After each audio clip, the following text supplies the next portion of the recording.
make the world a better place for you and for me and the entire human race. And our world today is more complicated than it has ever been.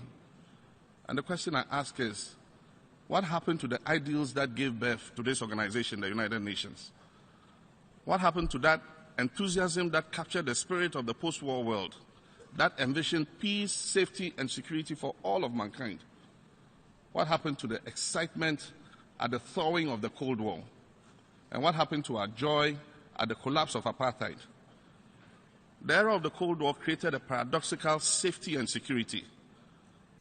President John Dramani Mahama ekopie mu ewo United Nations Assembly Conference conference yi nyina wo kohwe kwan a wo befa so a wo beka wo ho abom na ebinum entietia ebinum efa ahodie su na asomdwe ene pepepeye aba amaman ya wo kosia ye no wo entem na John Dramani Mahama any opportunity take floor no na wo take floor no yenko ni nkotie how a osi starting no ekwan a wo fa so a wo de Michael Jackson ebewura mu wo bewie no de enkrofo nan bi a wo mu tu kwan a wo so mu niska enti wo kofa desert a druba bi na akomfo aremfo bi ekochi wo mu kun wo mu nyina e ka ba akopɛ ema wotumi ekoduru honom na wo de nsem bebre etudwa na sei na John Dramani Mahama starting no. I was born in the same year as Michael Jackson, whose untimely tragic death shocked the whole world. Michael was also known as the king of pop and was one of the greatest entertainers that ever lived. The words of his 1991 hit song, Heal the World, continues to echo to us from his grave. Michael Jackson sang, and I quote, "Heal the world, make the world a better place for you and for me and the entire human race." His song was released in 1991 and came at a time of excitement for the whole world. In the 58 years of my life, I have seen the world change more rapidly than in the millions of years of its existence. My life has spanned the excitement of the post-war era, the heady days of our liberation from colonial rule in Africa, the Apollo moon landing, the Cold War, the excitement at the fall of the Berlin Wall, the era of globalization, the end of apartheid, the global progress of the MDGs, the Arab Spring, Brexit, China's slowdown, SDGs, ISIS, cyber attacks, and it goes on and on and on and on. Mr. President, our world today is more complicated than it has ever been. And the question I ask is, what happened to the ideals that gave birth to this organization, the United Nations? What happened to that enthusiasm that captured the spirit of the post-war world, that envisioned peace, safety, and security for all of mankind? What happened to the excitement at the thawing of the Cold War? And what happened to our joy at the collapse of apartheid? The era of the Cold War created a paradoxical safety and security. The bipolar world and the arms race assured mutual destruction from any nuclear war. And therefore, the world was a more predictable place. Those of us in developing countries hid behind our shield of the non-aligned movement.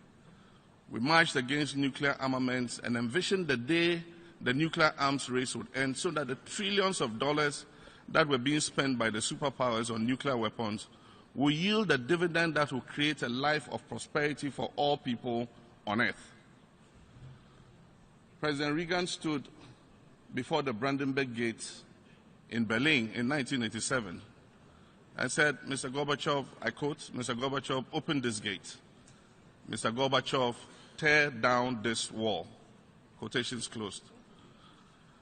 In President Reagan's words, walls cannot withstand faith, walls cannot withstand truth, and walls cannot withstand freedom. The fall of the Berlin Wall envisioned a new world, the era of globalization, an age where trade and interaction amongst people of the world would spread prosperity across the globe. It did somewhat. The rise of the Asian tigers, the emerging world, China, Brazil, South Africa, India, the turn of the millennium and the MDGs raised millions of people out of poverty.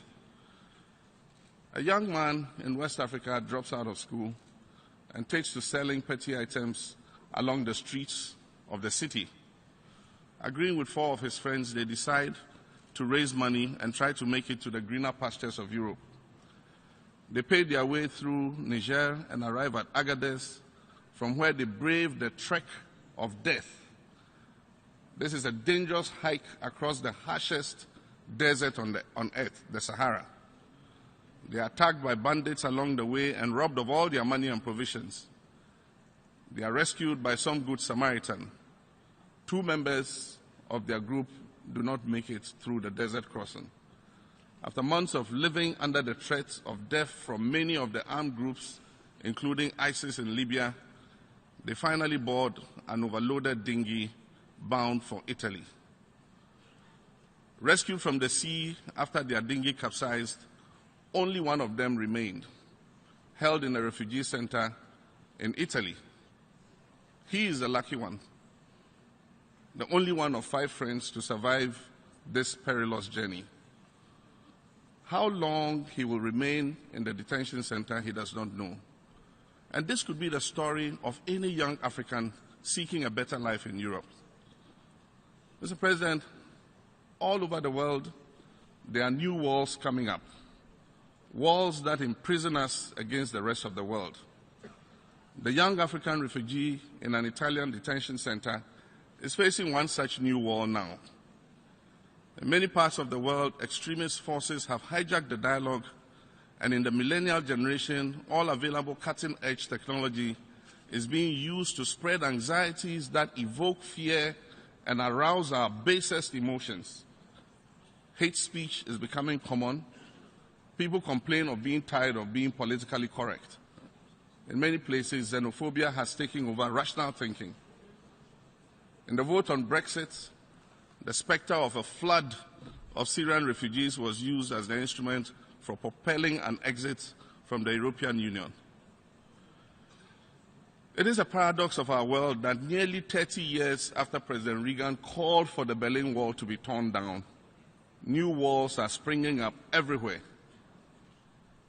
And yet we have the resources in this world to guarantee each person a decent life. In the implementation of the MDGs, despite the minimal resources that were injected by the wealthy nations, we managed by prioritizing our spending to put more children in school than ever before in our history. We managed to pull more than 40% of the world's people out of extreme poverty. In Valletta, the European Union put 1.8 billion euros into an emergency fund to cooperate with Africa in curbing unregulated migration. And yet, with a significant share of the world's arable lands, a youthful labor force, a significant share of the world's natural resources, a reordering of economic relations could create boundless opportunities that will keep young Africans at home and not risk their lives across these perilous journeys. Removing subsidies to farmers of the advanced world will create an even playing field for African farmers to compete. Removing revenue and non-revenue barriers to African produce